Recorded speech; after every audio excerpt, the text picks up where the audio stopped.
Good morning दोस्तों, मैं रजित कुमार आप सभी का स्वागत करता हूँ ट्यूशन पे।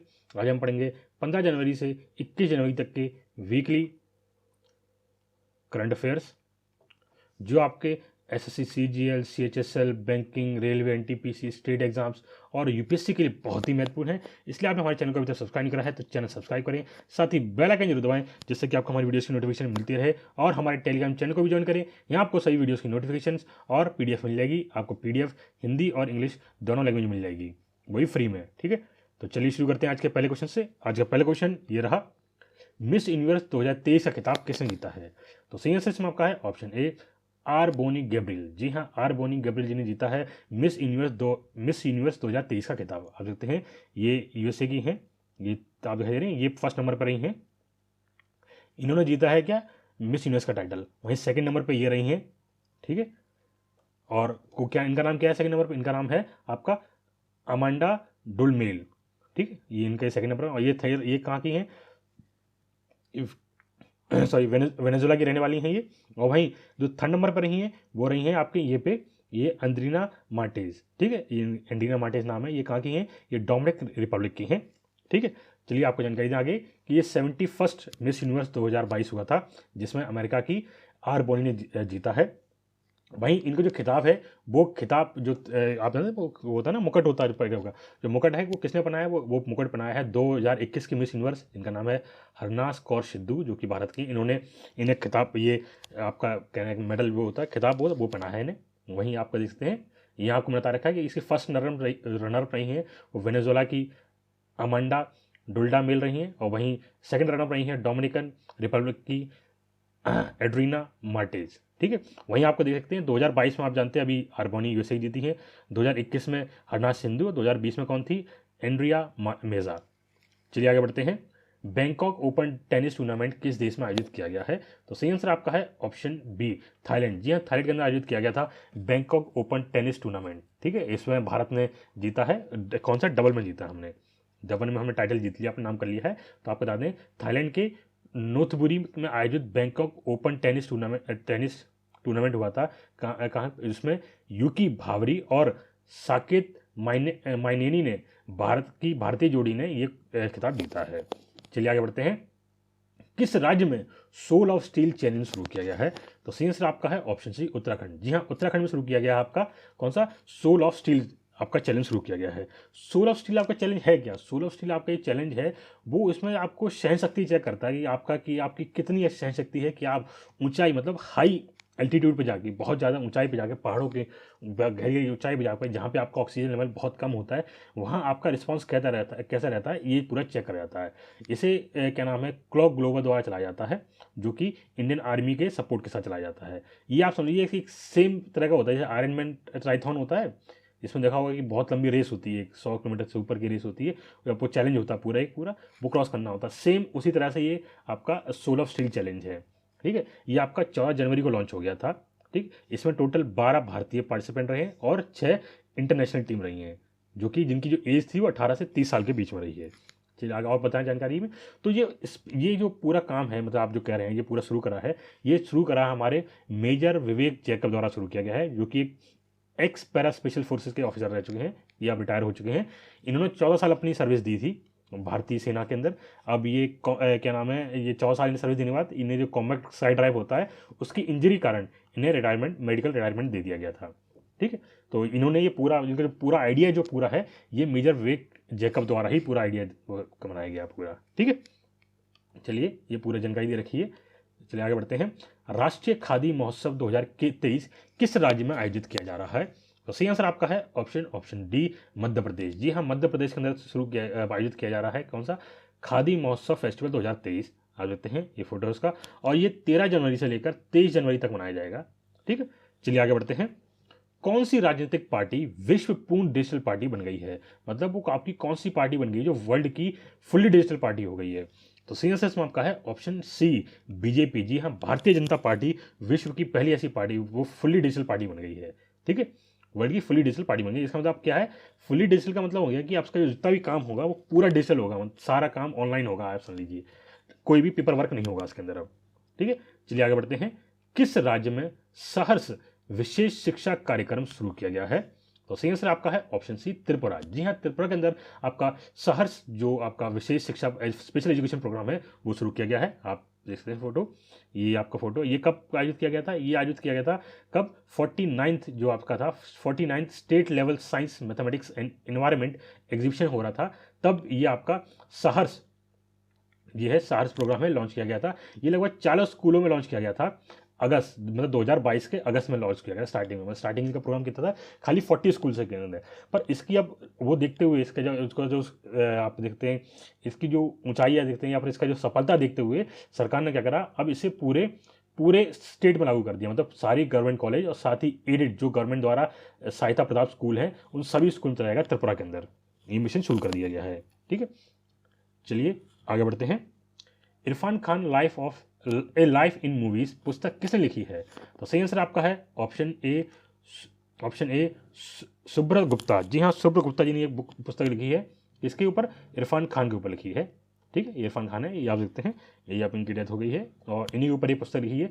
इस बुक में इन्होंने बताया है कि इरफान खान की जब वो आप कहाँ पे नेशनल स्कूल ऑफ ड्रामा से जब इनने एंट्री मारी थी, तब से लेकर उनकी जो पूरी जर्नी कैसी रही है, पूरी फिल्म इंडस्ट्री के अंदर क्या जर्नी रही है, क्या क्या आपको उनकी दिक्कतें परेशानियां आई हैं, सब चीज़ उन्होंने इसमें कवर की हैं। ठीक है, आप इसमें पढ़ सकते हैं, पूरी मैंने जानकारी दे रखी है आपको। चलिए आगे बढ़ते हैं। अब इसमें बताना है आपको अधंता नियंत्रण नीति को लागू करने वाला पहला राज्य कौन सा बन गया है। तो आपको बताना है कि ब्लाइंडनेस कंट्रोल पॉलिसी इंप्लीमेंट करने वाला पहला स्टेट कौन सा बन गया है भारत का। तो सही आंसर में आपका है ऑप्शन बी राजस्थान। जी हाँ, राजस्थान वो देश का पहला ऐसा राज्य बन गया है जिसने ब्लाइंडनेस कंट्रोल पॉलिसी इंप्लीमेंट करी है अपने राज्य के अंदर। और आपको बता दें कि राजस्थान के जो मुख्यमंत्री हैं अशोक गहलोत जी ने, उन्होंने अपनी निगरानी में जो भी अपने निरोगी राजस्थान अभियान चल रहा है इनका, ठीक है, कौन सा निरोगी राजस्थान अभियान चल रहा है इनका, ठीक है, इस अभियान के तहत राइट टू साइट मतलब देखने का अधिकार भी उन्होंने उद्देश्य से दृष्टिहीन नियंत्रण नीति लागू की है। मतलब ब्लाइंडनेस कंट्रोल पॉलिसी लागू करी है, किसके लिए? राइट टू साइट, मतलब देखने का अधिकार के तहत से ये पॉलिसी लागू करी गई है। आपको बता दें इसके साथ ये पॉलिसी लागू करने के साथ ही राजस्थान देश का पहला ऐसा राज्य बन गया है जिसने ये पॉलिसी लागू करी है। और इससे जो होगा वो लगभग 3 लाख जो लोग हैं उत्तर राजस्थान के अंदर जिन्हें देखने में परेशानी हो रही है या फिर कोई दिक्कत या देख नहीं पाते, थोड़ी कम देख पाते हैं, उन सभी को सहायता प्राप्त होगी। चलिए आगे बढ़ते हैं। जलीकट्टू है किस राज्य में शुरू हुआ है? तो सही आंसर आपका है ऑप्शन डी तमिलनाडु। जी हाँ, तमिलनाडु के अंदर आपका जलीकट्टू महोत्सव जो शुरू हुआ है। आप देखते हैं इसमें बुल रेस होती है। उसमें क्या होता है, जब बुल भाग रहा होता है उसे लोग पकड़ते हैं, उसका जो ये हिस्सा होता है, हम जो होता है ना ये वाला, इसको पकड़ने की कोशिश करते हैं, ये तो ये शुभ माना जाता है। ठीक है, चलिए आगे बढ़ते हैं। किस राज्य में ऑनलाइन गेमिंग के लिए भारत का पहला उत्कृष्टता केंद्र स्थापित करने की घोषणा की गई है? तो ये अनाउंसमेंट कहाँ करी गई? तो ये भारत का पहला centre of excellence for online gaming कहाँ शुरू किया गया, अनाउंस किया गया, जहाँ पे घोषणा की गई है। तो सही आंसर आपका है ऑप्शन सी मेघालय के अंदर। जी हाँ, मेघालय के अंदर ये शुरू किया गया, भारत का पहला centre of excellence for online gaming शुरू किया जाएगा। ठीक है, जहाँ पे ऑनलाइन गेमिंग के ऊपर पूरा फोकस किया जाएगा। तो आपको बता दें जो डिजिटल इंडिया स्टार्टअप हब है भारत के सॉफ्टवेयर टेक्नोलॉजी पार्क के माध्यम से मार्च 2023 तक शिलोंग में ऑनलाइन गेमिंग का पहला centre of excellence online gaming मतलब पहला उत्कृष्टता केंद्र स्थापित करेगा। तो इसे हम क्या कहते हैं, centre of excellence in online gaming Shillong के अंदर मार्च 2023 तक स्थापित कर दिया जाएगा। और आप बता दें इसकी जो घोषणा है, इसकी जो अनाउंसमेंट है वो करी है minister of state for electronics and information technology and skill development and entrepreneurship Rajeev Chandrasekhar द्वारा करी गई है मेघालय के अंदर एक समारोह के अंदर। चलिए आगे बढ़ते हैं। गोल्डन पिकॉक अवार्ड 2022 से किसे सम्मानित किया गया है? तो सही आंसर इसमें आपका है option A Jindal steel and power. जी हाँ, जिंदल स्टील एंड पावर को सम्मानित किया गया है गोल्डन पिकॉक अवार्ड से। आप देखते हैं ये फोटो है गोल्डन पिकॉक अवार्ड 2022, ये आप देखते हैं, ये किसको मिला है? Jindal steel and power limited new Delhi के अंदर दिया गया है। ठीक है, इसमें दिखाया जाता है, इस अवार्ड देने का मतलब है कि इनने क्या कितना अच्छा काम करा है सोशल वर्क में या फिर अपने एक डेवलपमेंट में भारत के, तो उसके हिसाब से ये अवार्ड दिया जाता है पूरे साल भर के हिसाब से। ठीक है, चलिए आगे बढ़ते हैं। विश्व आर्थिक मंच शिखर सम्मेलन का 53वां संस्करण किस देश में शुरू हुआ है? तो आपको बताना है कि 53rd edition of world economic forum summit किस कंट्री में शुरू हुआ है? तो सही आंसर आपका है ऑप्शन सी स्विट्जरलैंड। जी हाँ, स्विट्जरलैंड के अंदर शुरू हुआ है 53rd edition of world economic forum. ठीक है, आप देखते हैं फोटो है उसका। चलिए आगे बढ़ते हैं। इसमें आपको बताते हैं स्विट्जरलैंड के दावोस जो है जगह है, दावोस जगह है स्विट्जरलैंड के अंदर, स्विट्जरलैंड दावोस में 53वां विश्व आर्थिक मंच जिसे हम कहते हैं वर्ल्ड इकोनॉमिक फोरम, उसकी शुरुआत की गई है। इसकी बैठक 20 जनवरी तक चलेगी, मतलब आपकी अब खत्म हो गई है, ठीक है, आपकी 20 जनवरी तक ये बैठक चली थी, ठीक है। और इसकी जो थीम थी, मेन आपको क्या रखना है, थीम क्या रखना है, क्योंकि बहुत ही इंपॉर्टेंट होती थीम। आपकी थीम क्या थी, कॉर्पोरेशन इन अ फ्रेगमेंटेड वर्ल्ड, मतलब एक खंडित दुनिया में सहयोग, ये इसकी थीम थी। बहुत ही इंपॉर्टेंट है, ये आप याद करिए, कभी एक किसी ना किसी एग्जाम में जरूर पूछा जाएगा, क्योंकि थीम 100% आती जाती हैं, ठीक है। और आपको बता दें इसके अंदर बहुत से प्रोफेशनल्स, एकेडमिक्स, इन्वेस्टर्स, पॉलिटिशियंस और कमर्शियल लीडर्स भी आए थे, जिन्होंने डिस्कस करा और एक क्रिएटिव सॉल्यूशन निकालने के ऊपर बात करी, जिससे हम लड़ सकें जो वर्ल्ड के आजकल चैलेंज हैं, जैसे क्लाइमेट चेंज हो गया, ग्लोबल इन्फ्लेशन हो गया और रशिया यूक्रेन वॉर हो रहा है। उन सभी सिचुएशन के ऊपर इन्होंने डिस्कशन किया इस समिट के अंदर। चलिए आगे बढ़ते हैं। Shanghai corporation organisation SCO film festival में किस फिल्म की स्क्रीनिंग की जाएगी? तो सही आंसर इसमें आपका है ऑप्शन ए, तुलसीदास जूनियर। जी हाँ, तुलसीदास जूनियर जी की जूनियर की स्क्रीनिंग की जाएगी कहाँ पे? Shanghai corporation organisation film festival के अंदर, ठीक है। चलिए आगे बढ़ते हैं। किस वर्ष में पूरा देश डॉपलर वेदर रडार नेटवर्क द्वारा कवर किया जाएगा? तो सही आंसर इसमें आपका है ऑप्शन ए, 2025 तक। जी हाँ, 2025 तक आपका पूरा इंडिया कवर हो जाएगा डॉपलर वेदर रडार नेटवर्क के अंदर। आप सकते हैं ये आपका एक रडार है, ये रडार सिस्टम है, ये आपका एक ऊपर कवर है। आपको मैं आगे फोटो दिखाऊंगा, उसमें आपको और अच्छे समझ आएगा, इसके बारे में पूरा जानकारी दूंगा मैं अभी आगे। तो आपको बता दें कि केंद्र मंत्री जो हमारे जितेंद्र सिंह हैं, उन्होंने हमारे जो इंडियन मेट्रोलॉजिकल डिपार्टमेंट जिसे हम कहते हैं भारत मौसम विभाग विज्ञान विभाग है, उसके स्थापना दिवस पर ये बात कहते हुए उन्होंने बताया है कि जो डॉपलर वेदर रडार है वो पूरे भारत को कवर कर लेगा 2025 तक, ठीक है। और असल में बताने ऐसे ही में हाल ही में अभी 4 नए रडार जोड़े गए हैं, 4 नए रडार जोड़े गए हैं। पहले हमारे पास कितने 33 रडार थे, जिसमें 4 ऐड कर दिए गए, और कितने हुए 37 रडार्स हो गए। और ये कहाँ ऐड करे गए? तो ये ऐड करे गए आपके हिमाचल प्रदेश के अंदर, हिमाचल प्रदेश में मुरई देवी और जोट जगह है, वहाँ पे ये 2 रडार इंस्टॉल किए गए। वहीं एक रडार आपका बनिहाल टॉप जम्मू कश्मीर के अंदर, और वहीं एक रडार आपका कहाँ किया गया है? सुरकंडाजी उत्तराखंड के अंदर किया गया है। और ये लगभग जो रडार्स हैं लगभग पूरा 100 किलोमीटर का एरिया कवर करते हैं। चलिए आगे बढ़ते हैं। ये आपको फोटो देखते हैं, आपको दिखाया था मैंने, ये रडार होता ऊपर एक गोल गोल था, स्टार्टिंग फोटो जो था, है ना, ये मैंने आपको फोटो, ये फोटो है, आप ये फोटो देख रहे हैं, इस फोटो में ये फोटो है, तो फोटो आप देख सकते हैं। इस फोटो के अंदर नीचे इसके अंदर क्या होता है, ये ऐसा एक सैटेलाइट छुपी होती है जो आपके क्या है, रेडियो वेव्स भेजती है, रेडियो वेव्स भेजती है। इससे पता चलता है कि जो ड्रॉपलेट्स हैं, ड्रॉप्स हैं वहाँ पे एनवायरमेंट के अंदर जो ड्रॉप्स होंगे, वाटर ड्रॉपलेट्स होंगे, उनको चेक करते हैं। जब रेडियो वेव्स जो होती हैं वो इस ऐसे जाती हैं और ड्रॉप से टकराती हैं। अगर मतलब जैसे ड्रॉपलेट्स मूविंग टू, जब हायर फ्रिक्वेंसी, बहुत ज़्यादा ड्रॉप्स हैं, जैसे बारिश ज़्यादा होने को होगी, तो जब ये टकरा के वापस आएंगी तो उनकी फ्रिक्वेंसी जो होगी वो तेज होगी, आपकी वो तेज होगी। अगर बहुत कम होगी तो क्या हल्के हल्के आएगी वो, ठीक है। तो ये इसमें बताया है, ये इसका तरीका होता है काम करने का। चलिए आगे बढ़ते हैं। आर्थिक सहयोग और विकास संगठन जिसे कहते हैं हम OECD या कहते हैं organisation for economic corporation and development के नए मुख्य अर्थशास्त्री के रूप में किसे नियुक्त किया गया है? तो आपको बताना है चीफ इकोनॉमिस्ट कौन अपॉइंट करे गए हैं OECD के। तो सही आंसर इसमें आपका है ऑप्शन डी, क्लेयर लोम्बार्डेली। जी हाँ, क्लेयर लोम्बार्डेली जी हैं, इन्हें अपॉइंट किया गया है चीफ इकोनॉमिस्ट ऑफ OECD, ठीक है। आप देखते हैं फोटो है उनका। और आपको बता दें कि जो हमारी ये हैं क्या नाम, क्लेयर लोम्बार्डेली, इनको अपॉइंट किया गया है चीफ इकोनॉमिस्ट, और ये यूके की चीफ इकोनॉमिक एडवाइजर हैं टू द ट्रेजरी के अंदर। ये क्या नाम है, यूके के अंदर हैं, और यूके के हिसाब से समझिए कि यूके की रहने वाली हैं, और ये इन्हें अपॉइंट कर दिया गया है OECD का चीफ इकोनॉमिक्स, ठीक है। और इससे पहले कौन थे? इससे पहले थे फ्रांस के लॉरेंस बोने, जो कि 2018 से इस पद तक थे, वो अब 2023 में इस पद से हट जाएंगे। अब कौन आ जाएगा? क्लियर आ जाएंगे आपकी। वहीं इसके जो हेडक्वार्टर वो है पेरिस फ्रांस के अंदर है, और इसे फाउंड किया गया था 30 सितंबर 1961 के अंदर। चलिए आगे बढ़ते हैं। उप राष्ट्रीय सुरक्षा सलाहकार कौन बने हैं? तो सही आंसर आपका है ऑप्शन सी, पंकज कुमार सिंह। जी हाँ, पंकज कुमार सिंह जी अपॉइंट किए गए हैं डेप्यूटी नेशनल सिक्योरिटी एडवाइजर, ठीक है। आप देखते हैं फोटो है, ये BSF के रिटायर DG हैं, और DG हैं ये, इनको दोबारा से अपॉइंट किया गया है deputy national security adviser appoint कर दिया गया है, ठीक है। चलिए आगे बढ़ते हैं। स्टार्टअप मेंटरशिप के लिए मार्ग पोर्टल किसने लॉन्च किया है? तो मार्ग पोर्टल बताना है कि किसने लॉन्च किया है स्टार्टअप मेंटरशिप के लिए। तो सही आंसर इसमें आपका है ऑप्शन बी, पीयूष गोयल। जी हाँ, पीयूष गोयल जी ने लॉन्च किया है मार्ग पोर्टल बाय स्टार्टअप इंडिया, ठीक है। चलिए आपको जानकारी दे दें इसमें। तो आपको जो हमारे मार्क है, मार्ग है, इसका फुल फॉर्म क्या है? इसका फुल फॉर्म है mentorship, advisory, assistance, resilience and growth. ये फुल फॉर्म है किसकी? मार्ग की। इसको ये प्लेटफॉर्म है जो लॉन्च करा है किसके द्वारा? Commerce and industry ministry Piyush Goyal द्वारा, ठीक है, इनके द्वारा ये लॉन्च किया गया है। आपको बता दें ये जो मार्ग है, जो पोर्टल है, इसमें आपको आप बहुत से डाइवर्स सेक्टर्स में कई सारे सेक्टर्स मिलेंगे जहाँ पे आप स्टार्टअप शुरू कर सकते हो, और वो आपको इस बारे में जानकारी देंगे और आपकी हेल्प करेंगे इस पोर्टल के तहत। चलिए आगे बढ़ते हैं। मलेशिया ओपन बैडमिंटन 2023 में पुरुष एकल का खिताब किसने जीता है? तो सही आंसर इसमें आपका है ऑप्शन सी, विक्टर एक्सेल्सन।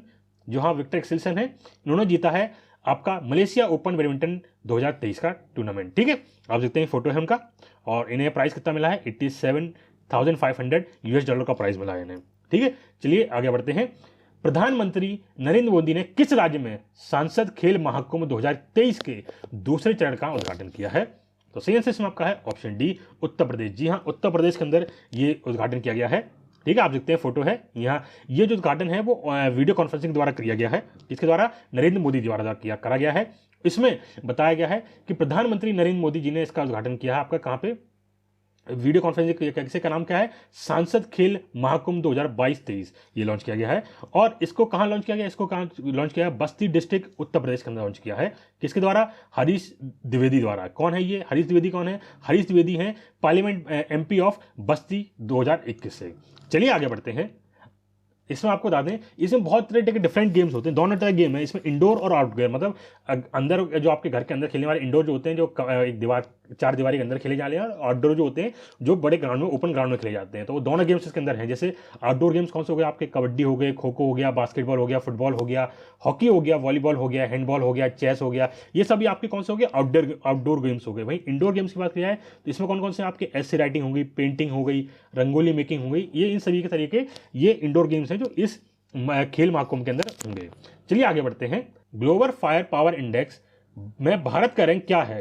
तो सही आंसर में आपका है ऑप्शन ए, 4th रैंक रहा है। भारत का इसमें 4th रैंक रहा है ग्लोबल फायर पावर इंडेक्स के अंदर, ठीक है। इसमें जो भारत की रैंक रही है 4th रही है। इसमें नंबर 1st पे था USA, जिसकी रैंक 1st रही है। 2nd नंबर पर रशिया था, 3रे नंबर पर चाइना, 4th नंबर पर भारत रहा है इसमें, और 5वें नंबर पर यूनाइटेड किंगडम रहा है। आप देखते हैं इसमें, आप देखेंगे पूरा जो इसमें पाकिस्तान की रैंक देखें तो पाकिस्तान की रैंक 7th रही है इसके अंदर, ठीक है। बाकी टॉप 10 कंट्रीज की लिस्ट है, और बाकी सब इससे बाहर, टॉप से बाहर है, ठीक है। चलिए आगे बढ़ते हैं। ई गवर्नेंस मोड में पूरी तरह से स्थानांतरित होने वाला पहला केंद्र शासित प्रदेश कौन सा बन गया है? तो आपको बताना है पहला यूनियन टेरिटरी कौन सी बन गई है जो कंप्लीटली ई गवर्नेंस मोड पे आ गई है। तो सही आंसर इसमें आपका है option A, Jammu and Kashmir. जी हाँ, जम्मू एंड कश्मीर वो पहला ऐसी यूनियन टेरिटरी बन गई है जो कंप्लीटली शिफ्टेड हुई किसमें? ई गवर्नेंस मोड में, मतलब डिजिटल मोड मान लीजिए, या फिर सारा काम करिए डिजिटलाइज कर दिया गया इसका सारा, है ना। चलिए आपको बता दें, जम्मू कश्मीर के प्रशासन के डिजिटल तरीके को पूरी तरह से अपनाने वाला भारत का पहला केंद्र शासित प्रदेश बन गया है, जो शासन के डिजिटल परिवर्तन मार्ग प्रदर्शित करता है, ठीक है, वो दिखाता है आपको। वहीं आपको बता दें कि ये जम्मू कश्मीर के सभी सरकारी और प्रशासनिक सेवाएं जो हैं वर्तमान में केवल डिजिटल रूप से प्रदान की जाती हैं। मतलब अब कोई आपको ऑफलाइन नहीं, जब फॉर्म पेपर से साइन करवा जाते, पहले क्या पेपर हुआ करते थे, पेपर में लिखा है भेजते थे पूरा, तो वहाँ पर साइन होते थे पूरा, तब जाके होता। अब ऐसा कुछ नहीं होगा। अब क्या होगा? सीधा एक लैपटॉप होगा यहाँ पे, है ना, और एक लैपटॉप होगा यहाँ पे, इस लैपटॉप से दूसरे लैपटॉप में यहाँ पे भेज दिया गया, पूरी इन्फॉर्मेशन जो होगी डिजिटल हो गई, हम कहते हैं डिजिटल हो गया, ठीक है। चलिए आगे बढ़ते हैं। वहीं आपको बता दें इसमें जो बहुत सारे लोग आए थे, इसमें बताया गया कि जो हमारे जो चीफ सेक्रेटरी हैं अरुण कुमार मेहता जी, कहाँ के? जम्मू कश्मीर के हैं। उन्होंने एक कमिश्नर अपॉइंट किया है ऑफ IT अपॉइंट कर दिया गया है, जिससे कि जो पूरी प्रोसेस चल रही है वो बिना किसी दिक्कत के हो जाए।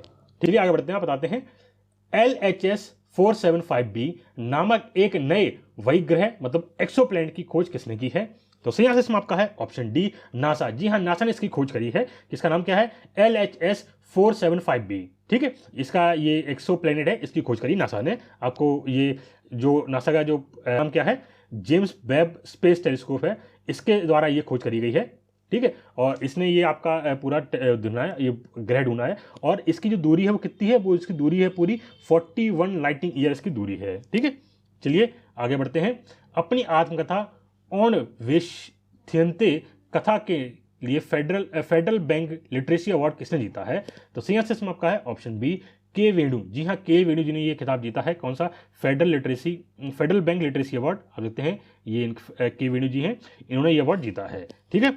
चलिए आगे बढ़ते हैं। आपको जानकारी दे दें कि प्रसिद्ध लेखक के वेणु को उनकी आत्मकथा, जो ये आत्मकथा है कौन सी? ओरन वेंसन थिनते कथा जो है, इसके लिए इन्हें फेडरल बैंक लिटरेसी अवार्ड से सम्मानित किया गया है। ठीक है, और इसमें इनके जो क्या नाम है विनोद जी हैं, उन्हें ये अवार्ड किस द्वारा किया गया है, इनके अवार्ड दिया गया है Balagopal Chandrasekhar and chairman independent director of federal bank, उनके द्वारा ये अवार्ड दिया गया है। ठीक है, चलिए आगे बढ़ते हैं। और इसको आपको बता दें, जो फेडरल बैंक के जो हेडक्वार्टर हैं वो अलुवा के अंदर हैं, और इसके जो सीईओ हैं वो श्याम श्रीवासन हैं, और इसके जो फाउंडर हैं वो है केपी हॉर्मिन्स। और इसके जो फाउंड कब किया था, इसे फाउंड किया गया था 23 अप्रैल 1931, कहाँ पे, नेदुम्पुरम के अंदर। ठीक है, चलिए आगे बढ़ते हैं। ब्रांड गार्जियन इंडेक्स 2023 में वैश्विक स्तर पर मुकेश अंबानी का रैंक क्या है? तो सही आंसर इसमें आपका है ऑप्शन बी, सेकंड रैंक है। जी हाँ, जो मुकेश अंबानी जी का है वो सेकंड रैंक है ब्रांड गार्जियनशिप इंडेक्स 2023 के अंदर। ठीक है, आप देखते हैं फोटो है मुकेश अंबानी जी का। जो रिलायंस इंडस्ट्री कंपनी है, इसकी जो रैंक मिली है वो सेकंड रैंक मिली है आपको। ठीक है, आपको जानकारी दे दें कि अरबपति मुकेश अंबानी जी हैं भारत के नंबर 1 और विश्व के देखा जाए तो इंडिया के हिसाब से नंबर 1 और ग्लोबल के पूरे वर्ल्ड के हिसाब से नंबर 2 पर रहे हैं इस इंडेक्स के स्तर पर। ठीक है, वहीं आपके नंबर 1 पे कौन रहे हैं, जेसन होंग रहे हैं, जो कि एनवीडिया है उसके सीईओ, और मुकेश अंबानी किसके, रिलायंस के सीईओ हैं, उसके लिए रहे हैं। और वहीं संतानु नारायणन जो कि माइक्रोसॉफ्ट के हैं, और चौथे नंबर पर सुंदर पिचाई जो कि गूगल के हैं, और पुनित रंजन जो कि हैं एडोब के हैं। ठीक है, चलिए आगे बढ़ते हैं। आपके कांगड़े राष्ट्रीय उद्यान में नारंगी रंग का चमगादड़ देखा गया है, यह किस राज्य में स्थित है? तो आपको बताना है जो कैंगर नेशनल पार्क है वो किस राज्य में लोकेटेड है, जहां पे ऑरेंज कलर का बैट मतलब एक चमगादड़ पाया गया है। तो सही आंसर आपका है ऑप्शन बी, छत्तीसगढ़। जी हाँ, छत्तीसगढ़ के अंदर ये ऑरेंज कलर का चमगादड़, आप देखते हैं चमगादड़ देख रहे हो बिल्कुल आप, ये पूरा ऑरेंज कलर का है, इसके साइड में जो पंख हैं वो हल्के हल्के ब्लैक से हैं, है ना, ये ब्लैक से हैं, ये पूरा चमगादड़ पाया गया। ये बहुत ही रेयर आप कह सकते हैं वेट है जो पाया गया है छत्तीसगढ़ के अंदर अभी। तो आपको बता दें, छत्तीसगढ़ के बस्तर में जो कांगेर घाटी राष्ट्रीय उद्यान है, मतलब आपको जो कंगर वैली नेशनल पार्क है, उसके अंदर जो पारेली बोर्ड गांव है, बोडल गांव जो है, उसमें जो केले के बागान होते हैं, जहाँ पे केले की पूरी खेती होती है ना, पेड़ होते हैं, वहाँ पे ये दुर्लभ मतलब बहुत ही रेयरली आप कह सकते हैं नारंगी रंग का मतलब ऑरेंज कलर का ये चमगादड़ पाया गया है। ठीक है, इसको जो नारंगी रंग के बल्ले की पहचान पेटेड बेड है ना, इसे आइडेंटिफाई कैसे जाता है, इसे पेंटेड बेड के नाम से आइडेंटिफाई किया जाता है। और इसकी जो पहचान है वो चमकीले नारंगी और काले पंखों से होती है। वो है ना, पूरी बॉडी है चमकीले नारंगी कलर की, मतलब ब्राइट ऑरेंज, और ब्लैक विंग्स के होते हैं इसके आप। ठीक है, चलिए आगे बढ़ते हैं। G20 के तहत थिंक20 बैठक 16 जनवरी 2023 को किस शहर में शुरू की गई है? तो सही आंसर आपका है ऑप्शन सी, भोपाल के अंदर। जी हाँ, भोपाल के अंदर आपकी थिंक20 मीटिंग शुरू गई है G20 समिट की। ठीक है, और ये आपकी G20 समिट है, आप देखते हैं ये पूरी G20 कंट्रीज हैं, इसमें 19 कंट्री हैं, और एक आपका यूरोपियन यूनियन है जिसके अंदर बहुत सारी कंट्री आती है, आप जानते ही हैं यूरोपियन यूनियन के बारे में। और आपको बता दें जो G20 की जो थीम है वो क्या है, वसुदेव कुटुंबकम जैसे हम कहते हैं। और इसका क्या इंग्लिश में क्या होगा, इसका होगा one earth one family one future. ये थीम बहुत ही इंपॉर्टेंट है, याद कर लीजिएगा, जरूर आई किसी ना किसी पेपर में। ठीक है, चलिए आज के लिए बस इतना रखते हैं। अगर आपको वीडियो अच्छी लगी हो तो वीडियो को लाइक करें, चैनल सब्सक्राइब करें, साथ ही हमारी वीडियो को शेयर जरूर करें जिससे कि ये बाकी लोगों के पास पहुंच सके। जय हिंद।